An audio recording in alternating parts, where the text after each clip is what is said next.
رب اشرح لي صدري ويسر لي أمري واحلل عقدة من لساني يفقه قولي. So inshallah, in this recording we are going to talk about the phase of dawah that is going to begin, right? The 23 years that is going to follow the first revelation that was of the first 5 verses of Surah Alaq, right? This period undoubtedly is one of the most remarkable and phenomenal periods of our Islamic history. It's 23 years of contact between the divine and a society, a human race that lived in a culture that was covered in layers of darkness, like darkness of every evil that you can possibly imagine, like be it alcohol or gambling, infidelity, divorce, slavery, interest, mistreatment and abuse of the vulnerable in the society. The list is just endless. The beginning of revelation in Cave Hira on Mount Nur, right? Jabal al-Nur. What it meant was a battle on all fronts.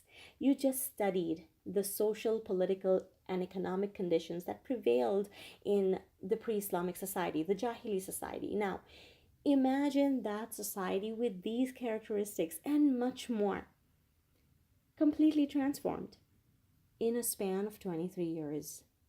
Like, really take a moment here and internalize that fact. In a span of 23 years. Pause if you have to. Just think about it.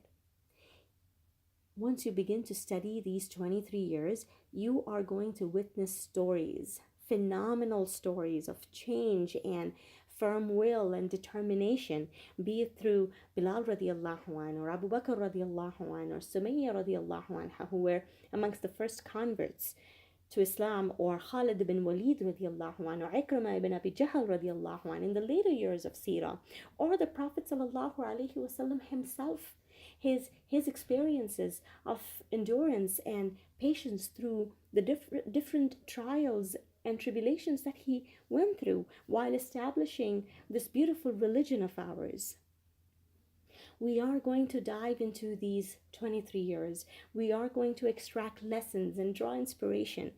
But one thing I really want you to think about as you are going through these lessons, as you are learning, witness how the Prophet ﷺ was able to, among so many other things, but most importantly, he was able to develop a moral sense, a kind of God consciousness and piety, taqwa, right? That these members of this particular society, majority of them, it was non-existent in their lives.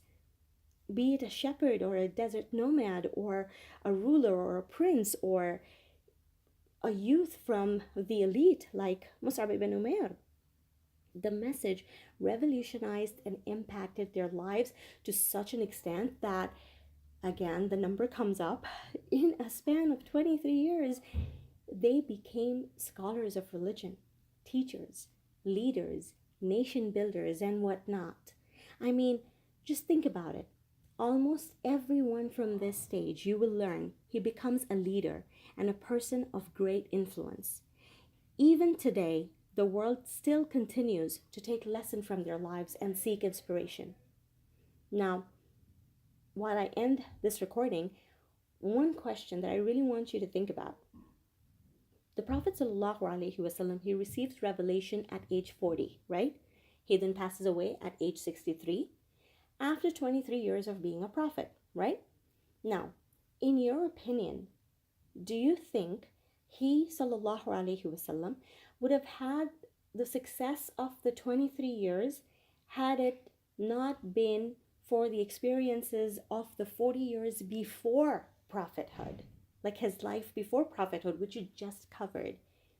You think without those experiences, he would have had the same success of the 23 years?